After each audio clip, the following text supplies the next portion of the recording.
നമസ്കാരം. നമ്മൾ ഇന്ന് വന്നിരിക്കുന്നത് കുന്നംകുളത്തുള്ള കുറുക്കമ്പാറയിലാണ്. ഇവിടെ വിവിധ തരത്തിലുള്ള ശില്പങ്ങൾ നിർമ്മിച്ചതായി നമുക്ക് കാണാം. എല്ലാം നിർമ്മിച്ചിരിക്കുന്നത് കരിങ്കൽ കൊണ്ടാണ്. കരിങ്കൽ കൊണ്ട് വിസ്മയങ്ങൾ തീർക്കുന്ന കലാകാരന്മാരെ നമുക്കിവിടെ കാണാനായി സാധിക്കും.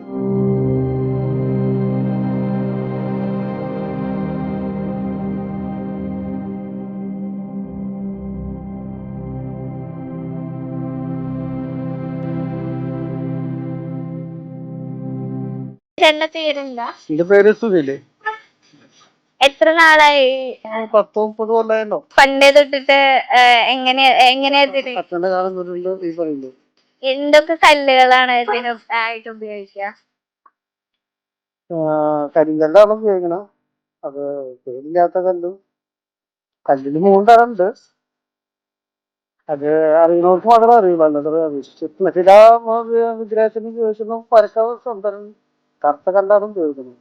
മൊത്തത്തില് നമ്മള് ഉണ്ട കല്ല് പൊട്ടിച്ചിട്ട് വെളുത്ത കല്ല് ഉപയോഗിച്ചില്ല, കറുത്ത കല്ലാണ് ഉപയോഗിക്കുന്നത്.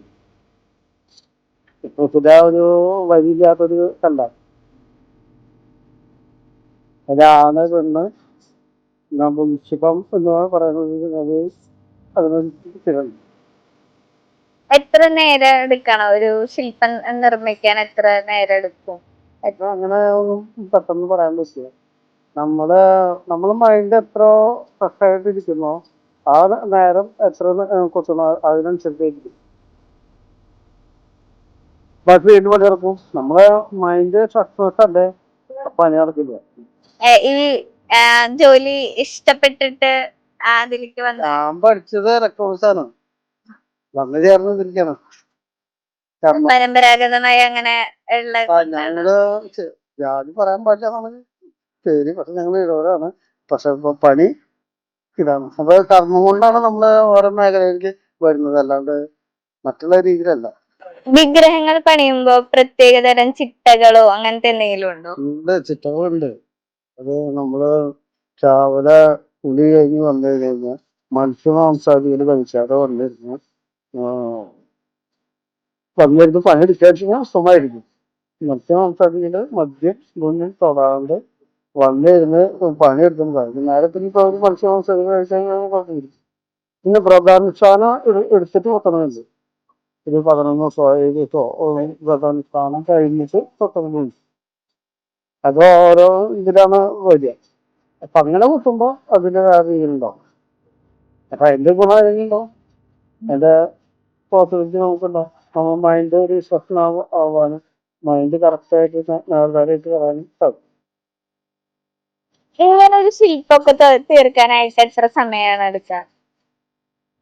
ഇതിപ്പോ കൊത്താൻ വേണ്ടി വന്നിട്ടുണ്ടെങ്കിൽ വിഗ്രഹം മാത്രം കൊത്താൻ വേണ്ടി വന്നത് 3 ദിവസമാണ്.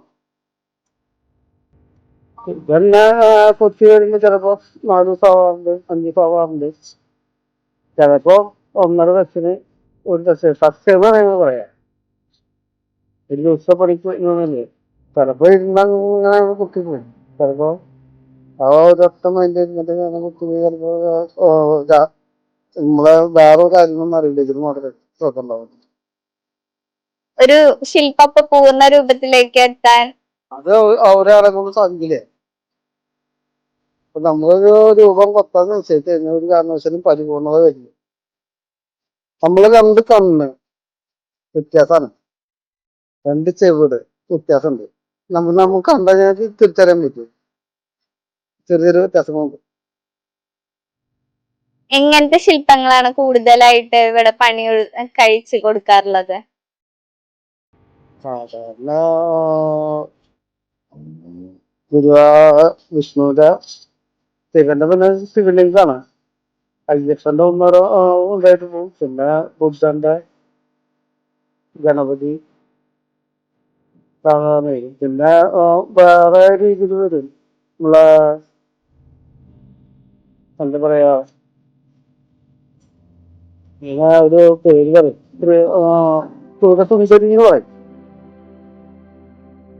അതായത് സുരസുന്ദരി എന്ന് പറഞ്ഞാൽ പല ആംഗിളിലായിട്ട് നിന്നിട്ട് എടുക്കുന്ന ഒരു ഭാവത്തിലേക്ക് സാധനം. അത് കൂടുതലും മറ്റേ ഗാർഡൻ ഡിസൈനിങ്ങിലാണ് തോന്നുന്നത്. ഇതില് എങ്ങനെയാണ് നല്ല ലാഭം ഉണ്ടോ? എങ്ങനെയാണ് അത്? ചിലപ്പോ ലാഭം കിട്ടും, ചിലപ്പോ കഴിയുമ്പോൾ പോക്കറ്റ് നിർത്തി വെക്കേണ്ടത്. പണി കൂടി കഴിഞ്ഞാൽ നമ്മളൊരു നിശ്ചിത ഒരു ഏകദേശം ഒരു റേറ്റ് കണ്ടിട്ടുള്ള നമ്മൾ പറയാം. ഒരു 2 ദിവസത്തെ പണി, ഏകദേശം 3 ദിവസത്തെ പണി കൂട്ടി കല്ലിന്റെ കാശ് കണക്കൂട്ടിട്ട് നമ്മള് റേറ്റ് പറഞ്ഞു കഴിഞ്ഞാൽ ചിലപ്പോ 2 ദിവസം തീർന്നില്ലെങ്കിൽ പോയില്ലേ. അത് നമ്മള് കാൽക്കഷ്ടാണ്, ചിലപ്പോ അതിന് മുന്നേ തീരും. ഇത് മിഷീനിൽ കട്ട് ചെയ്യണത്. മിഷീനിൽ കട്ട് ചെയ്ത് വരുമ്പോ എന്ന് വെച്ച് കഴിഞ്ഞാൽ നമുക്ക് ആ സാധനം ഓരോ പ്രയാസങ്ങൾക്ക് യോജിച്ച് നോക്കുന്ന ഒരുപാട് പ്രശ്നങ്ങളുണ്ട്. വലിയ വലിയ കോഴിക്കാര്യം നടത്തണ കാരണം ഇത് തലച്ചുള്ള ഉണ്ടപ്പാറ എടുത്തിട്ടാണ് സാധനം ചെയ്യണം. അപ്പൊ അതിന്റെ ഒരു പ്രശ്നങ്ങളും പ്രയാസങ്ങളും ഉണ്ട്. ഒരുപാട് പ്രയാസം, അത് കട്ടിങ് ഒരുപാട് കഷ്ടപ്പാടാണ്.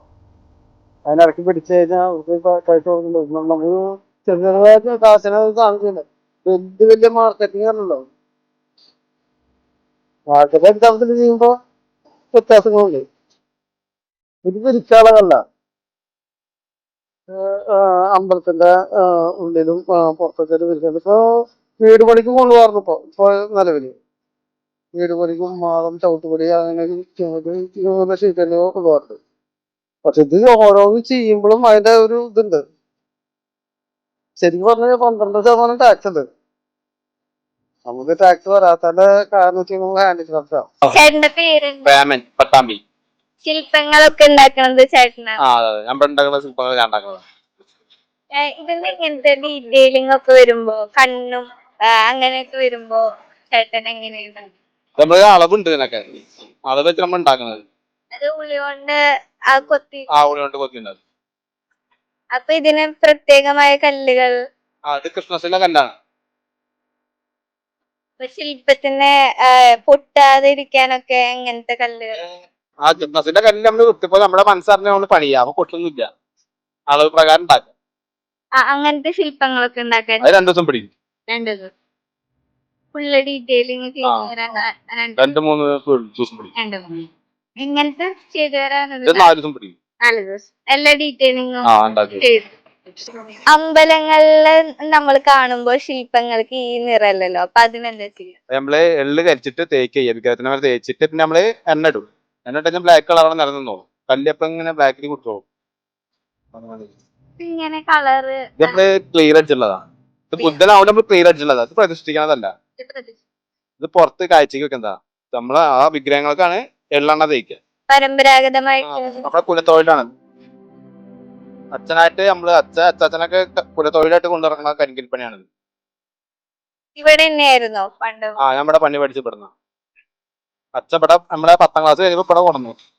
പണി പഠിച്ചാൽ 20 വർഷം കഴിഞ്ഞു. പുതിയ തലമുറ പറഞ്ഞാലേ പണ്ടത്തെ കാലത്ത് ഞങ്ങൾ പണിയുമ്പോ ഉള്ളുകൊണ്ട് പണിയുമ്പോ പൊടിശല്യം ഉണ്ടായിരുന്നില്ല. ഇപ്പൊ മോട്ടോർ വർക്ക് ആവുകൊണ്ട് പൊടിശല്യാണ്. അപ്പൊ മുഖത്തേക്ക് പൊടി വരുമ്പോ പുതിയ ആൾക്കാർക്ക് ഇത് പണി നല്ല ബുദ്ധിമുട്ടാണ്. അപ്പൊ അവര് വരാറില്ല. ഇപ്പൊ ഞാൻ ഒരാളെ കൊടുത്തിട്ടുണ്ടായിരുന്നു. അപ്പൊ ആള് ഇപ്പൊ പൊടിശല്യം കാരണം നമുക്കും കാണുമ്പോ വിഷമം, അവര് പണിയാനും ബുദ്ധിമുട്ട്. അപ്പൊ അങ്ങനെ ഒഴിവായിരുന്നു, ഗൾഫ് പോയി. എന്റെ മകനെ കൊണ്ടുവരുന്ന ആഗ്രഹം ഉണ്ട്, പക്ഷെ അവൻ വരുമെന്ന് അറിയില്ല. നമുക്ക് ആഗ്രഹമായിട്ട് കാര്യമില്ല, അവനും കൂടി താല്പര്യം വേണ്ട പണി പഠിക്കാൻ. ഇത് നല്ല വർക്കാണ്, കുലത്തൊഴിലാണ്, പഠിക്കണത് നല്ലതാണ്. ഓരോ വ്യക്തികളും വരിക അത്രയും നല്ല സന്തോഷമാണ്. നമ്മൾ പണി പിടിക്കാൻ തയ്യാറാ. ഇപ്പൊ മോട്ടോർ വർക്ക് ആവുകൊണ്ടേ ഈ പൊടിയും നല്ല മുഖത്തേക്ക് വരിക കുട്ടികളുടെ, അങ്ങനെ ബുദ്ധിമുട്ടുള്ളൂ. പുതിയ തലമുറകൾ ഇതിലേക്ക് വരുന്ന ഉള്ള പ്രതീക്ഷ, ഇനി കുലത്തൊഴിൽ നിന്ന് പോവോ എന്നുള്ള പേടിയൊക്കെ. അത് അങ്ങനെ ഉണ്ട് പേടി. ഇപ്പൊ എല്ലാ മക്കൾക്കും ഈ പണിയോടെ എല്ലാ കമ്പം. ഇപ്പൊ കുറച്ച് പണി, തോന ശമ്പളം, അങ്ങനെയുള്ള ഒരു ഇതാണ്. വെയിലൊള്ളാൻ പാടില്ല, അങ്ങനെ ബുദ്ധിമുട്ടുള്ള ഒരു ഇതുള്ള കുട്ടികളല്ലേ, പഠിപ്പുള്ള കുട്ടികളാണ്. നമ്മളൊക്കെ 10ാം ക്ലാസ് കഴിഞ്ഞാൽ വേഗം അച്ഛൻ ഈ പണിക്ക് വേണ്ടിട്ട്. അന്നത്തെ കാലത്ത് ബുദ്ധിമുട്ടുള്ള കാര്യമില്ല, അന്നത്തെ കാലത്ത് ഇപ്പൊ അതില്ല. അപ്പൊ നമ്മുടെ അറിവിൽ കുട്ടികളെ കൊണ്ടുവരുന്ന നമ്മൾ നോക്കുമ്പോ അവര് വരുന്നില്ല. അങ്ങനെ ബുദ്ധിമുട്ടുകളുണ്ട്. കുലത്തൊഴിൽ നിലനിന്നു പോകാൻ സാധ്യത കുറവാണ്. ചേട്ടാ എത്ര കാലായി? ഒരു 25 കൊല്ലം തന്നാലേ. ഇഷ്ടപ്പെട്ടിട്ട് എന്താണോ? അങ്ങനെ കൊണ്ടുവന്നങ്ങനെ പണി പഠിച്ചതിന്.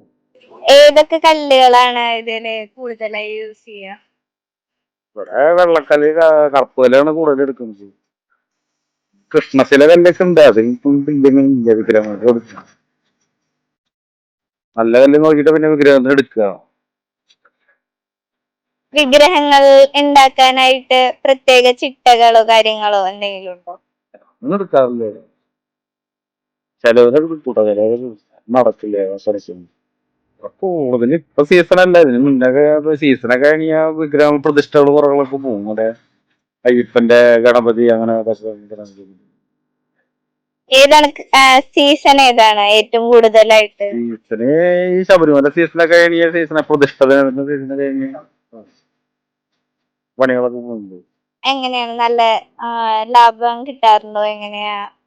ലാഭം കുഴപ്പമില്ല, അങ്ങനെ നടത്തുന്നു, പണി നടന്നു പോകും. പക്ഷേ ഇതിന്റെ ഉടമസ്ഥന്മാർക്കാണ് നമ്മൾ പണിയെടുത്ത ഡെയിലി പണി ഉണ്ടാവും.